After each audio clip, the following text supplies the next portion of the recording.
Hello प्यारे बच्चों, कैसे हैं आप सभी। तो आज का जो टॉपिक रहेगा, प्रीवियस इसके वीडियो लेक्चर हम अपलोड कर चुके हैं।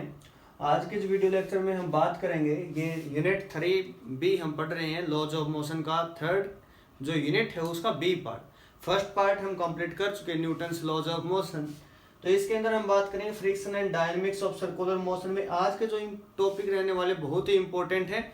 अगर समझ में नहीं आए कंसेप्ट बेस तो इनसे टफ कोई टॉपिक हो भी नहीं सकता। ठीक है, तो मैं आपको बता देता हूँ, कंसेप्ट बेस है बेटा, जो कंसेप्ट आप अप्लाई करेंगे उसी से सभी होंगे। ओके, तो आज के जो टॉपिक है, acceleration produce down in an inclined plane, work done on a rough horizontal surface, और after that work done in an up inclined plane. क्या होगा work done up inclined plane के केस में। तो आइए सबसे पहले एक न्यूमेरिकल करते हैं, जो पहले केस किए उनके रिगार्डिंग। तो क्वेश्चन बेटा ये है, कोई ऑब्जेक्ट है, ठीक है, यहाँ पर मैं ऑब्जेक्ट बना रहा हूँ जिसका मास है 20 kg। ठीक है, फॉर एग्जाम्पल ये कोई बॉक्स है, इसका मास है, मास गिवन है दैट इज 20 kg। ओके, और यहाँ पर जो कोफिशिएंट ऑफ फ्रिक्शन है between the surface and the object, वो जो गिवन है उसको म्यू से रिप्रेजेंट करते हैं। म्यू जो यहाँ गिवन है दैट इज 0.25।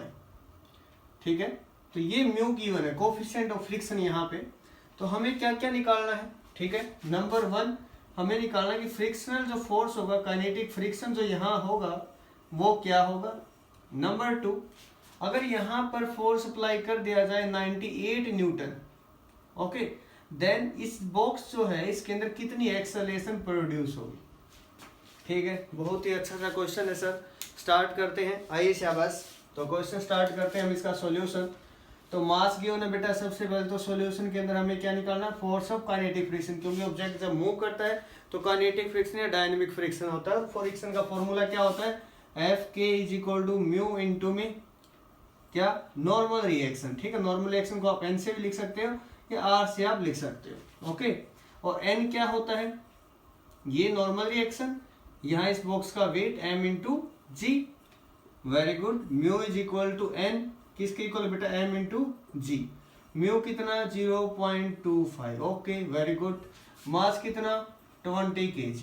ठीक है, जी कितना गिवन है बेटा, 9.8 मीटर पर second square. As it is लिख दिया। आइए सोल्व करते हैं। 25/100, 20 इंटू 9.8, 0 से 0 कैंसिल, 2 से 5, 5 पे 5। ओके, तो आगे क्या आएगा, ये इसको सॉल्व करते हैं, हमने कैंसिल कर दिया। ठीक है, 5 5। ओके, 5 8 जा 44, तो ये कितना है बेटा, 49 न्यूटन, 0.0। तो इतना न्यूटन यहाँ पर फ्रिक्शनल फोर्स लगा हुआ है। क्या ये बॉडी मूव करेगी, हाँ सर बिल्कुल करेगी, क्योंकि जो अप्लाइड फोर्स है वो कितना है, 98 न्यूटन। अगर इससे कम फोर्स अप्लाई किया जाए, मान लिया मैं यहाँ 40 न्यूटन अप्लाई करता, काइनेटिक फ्रिक्शन ज्यादा है, ओके, तो मूव करेगी।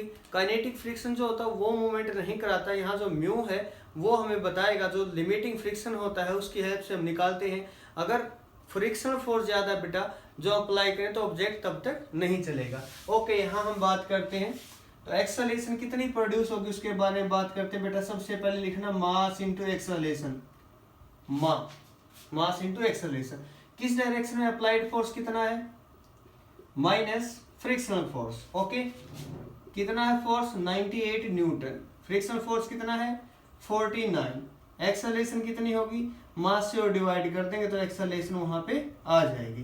तो मास कितना है यहाँ पर 20 kg, 49 इसमें से माइनस करेंगे तो कितना बचेगा बेटा, 49 डिवाइडेड बाय में 20। ओके, कितने पे जाएगा सर, एक बार जीरो को यहाँ से रोक देते हैं तो कितने पे जाएगा, 20 से इसको अगर करेंगे 22 जा 49। ठीक है, पॉइंट लगाएंगे, फिर कितने पे जाएगा, 4 पे जाएगा। ठीक है, इतना कुछ आएगा, आगे आप इसको लिख सकते हैं, या इतना मीटर पर सेकंड स्क्वायर। तो ये थी इसके अंदर एक्सेलरेशन प्रोड्यूस्ड। उम्मीद करता हूं आप सभी को समझ में आया होगा। अब हम करते हैं acceleration produced down in an inclined plane. आइए शाबाश कंटिन्यू करते हैं।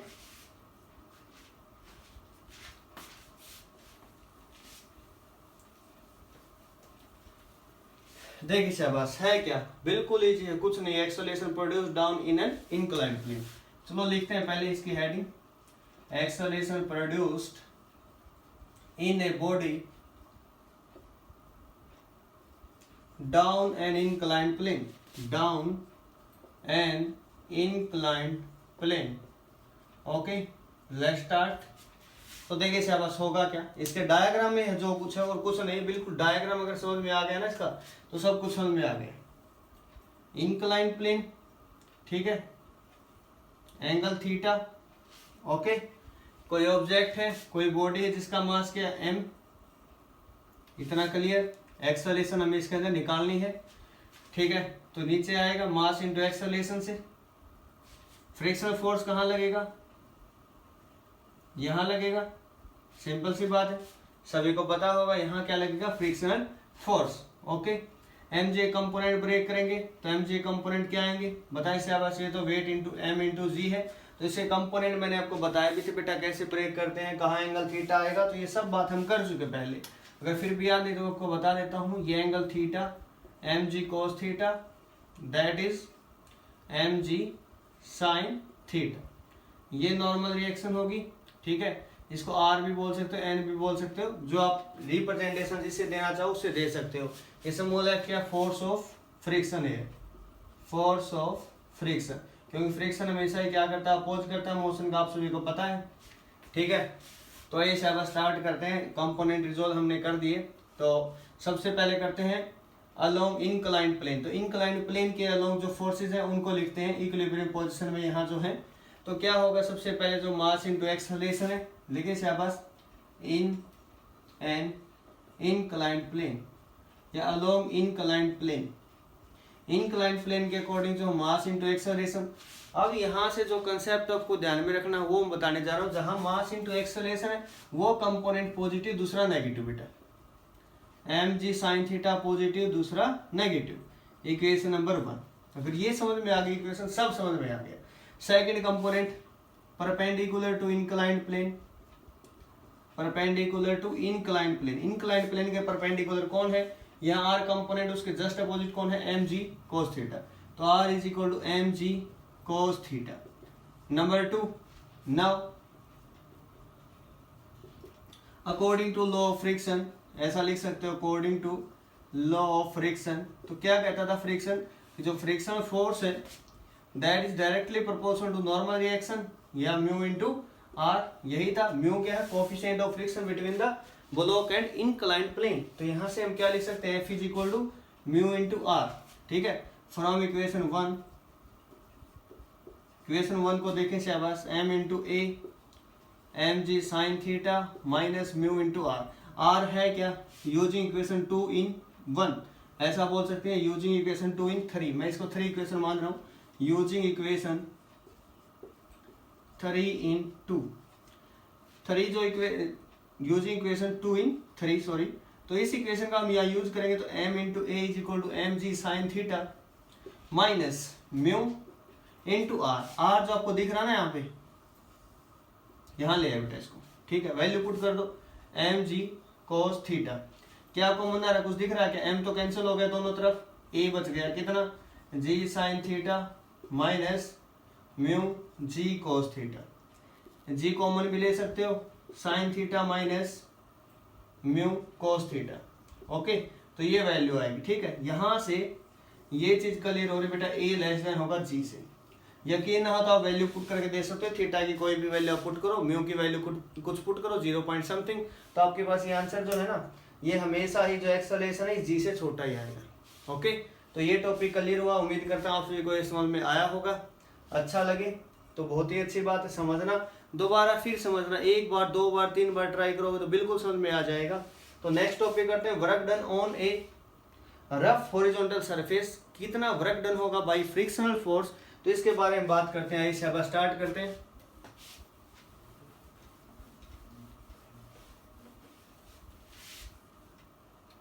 नेक्स्ट टॉपिक जो है हमारा, work done on a rough horizontal surface.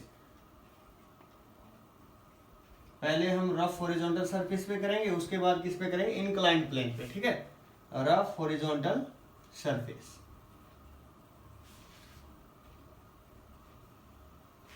ठीक है। तो आइए से आवाज, ये रफ हॉरिजॉन्टल सरफेस है, ये कोई ब्लॉक है, यहाँ कोई एक्सटर्नल फोर्स F है, यहाँ फ्रिक्शनल फोर्स F है।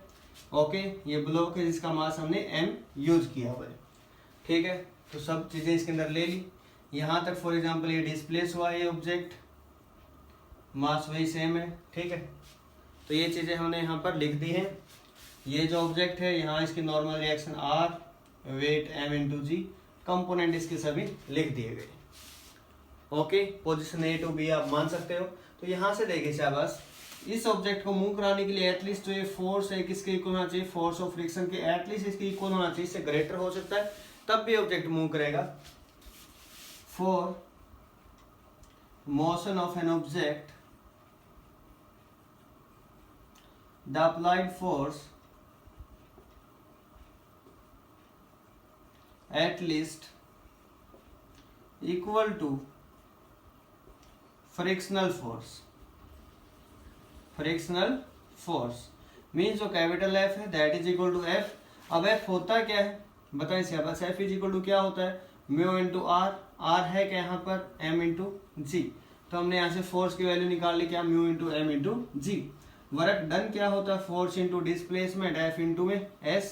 ठीक है, फोर्स इंटू डिस्प्लेसमेंट, ये जो फोर्स इसकी वैल्यू कितनी है, mu into M into G into S। तो ये होगा बेटा वर्क डन, सिंपल सा था, mu into M into G into S। M की वैल्यू पता हो, म्यू पता हो, G पता हो और डिस्प्लेसमेंट पता हो तो हम ये वैल्यू निकाल सकते हैं, इजिली कैलकुलेट कर सकते हैं। Okay, very good. अब जो टॉपिक आने वाला है वो है वर्क डन का case of an object moving up in an inclined plane. Inclined plane में अप मोशन का केस है। तो देखिए शाबाश, work done of an object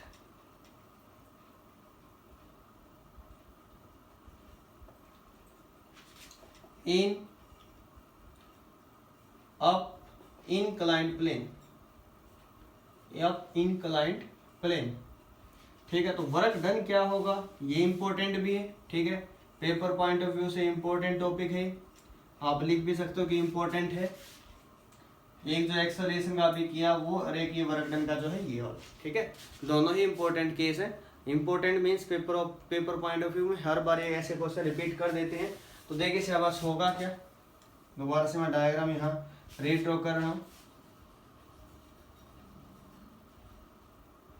ठीक है, angle theta, object M, mass, weight always acting towards the centre of downward, angle theta that is also mg, cos theta same, mg sin theta। Okay, अब क्या है, ये जो force है, external जो force है उसको ऊपर की तरफ अप्लाई करना है। ठीक है, यहाँ मास इंटू एक्सेलरेशन इस डायरेक्शन में होगा इस बार, और फ्रिक्शन फोर्स वो तो हमेशा ही मोशन का अपोज करता है तो डाउनवर्ड ही होगा। ठीक है ना, तो इतना केस हमने यहाँ कर लिया है। नॉर्मल रिएक्शन के लिए यहाँ पर R यूज किया गया, तो इतना सा काम एक बार यहाँ हुआ है। नॉर्मल रिएक्शन सभी कंपोनेंट हमने यहाँ लिख दिए हैं। ओके, तो स्टार्ट करते हैं शाबाश। यहाँ कंपोनेंट जो है किस टाइप से है वो सभी बात करते हैं। फोर्स हमने अप्लाई किया, यहाँ जो फोर्स अप्लाई किया है ऊपर की तरफ अप्लाई करेंगे किसी बॉडी पर ऑब्जेक्ट, तो रिटार्डेशन हो गया, सिंपल फोर्स हुआ, क्योंकि एक्सेलरेशन तो कम हो गई ना moving up inclined plane case में। तो माइनस M इंटू A लिख सकते हैं यहाँ पर। ठीक है, यहाँ इस डायरेक्शन में कोई कंपोनेंट नहीं इसलिए 0 लिख सकते हैं। दूसरी डायरेक्शन में तो इसको लिख सकते हैं बेटा minus mg sin theta minus frictional force F। Number 1, अगर आपको इक्वेशन क्लियर हुई है, रट्टा लगाने की कोई जरूरत नहीं, बुक में सर क्या दे रखा क्या नहीं, आपको सिर्फ क्या करना, मास इंटू एक्सेलरेशन करना है। Okay, number 2, perpendicular to inclined plane. क्या होगा परपेंडिकुलर टू इंक्लाइंड प्लेन, बताएं शाबाश। R is equal to mg cos theta दिखाई दे रहा होगा सभी को। ओके, माइनस साइन यहाँ से हटा भी सकते हैं, सभी पॉजिटिव हो जाएंगे।